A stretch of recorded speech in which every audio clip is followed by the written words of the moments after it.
شروع اللہ کا نام لے کر جو بڑا مہربان نہایت رحم والا ہے۔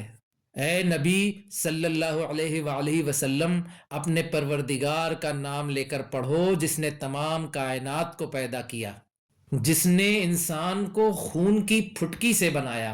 پڑھو اور تمہارا پروردگار بڑا کریم ہے، جس نے قلم کے ذریعے سے علم سکھایا اور انسان کو وہ باتیں سکھائیں جن کا اس کو علم نہ تھا، مگر انسان سرکش ہو جاتا ہے اس بنا پر کہ وہ اپنے آپ کو بے نیاز سمجھتا ہے۔ کچھ شک نہیں کہ سب کو تمہارے پروردگار ہی کی طرف لوٹ کر جانا ہے۔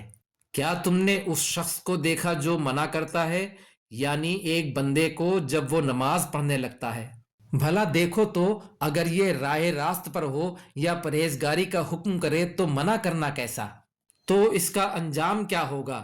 ذرا دیکھو تو اگر اس نے دین حق کو جھٹلایا اور اس سے منہ موڑا، کیا اس کو معلوم نہیں کہ اللہ دیکھ رہا ہے؟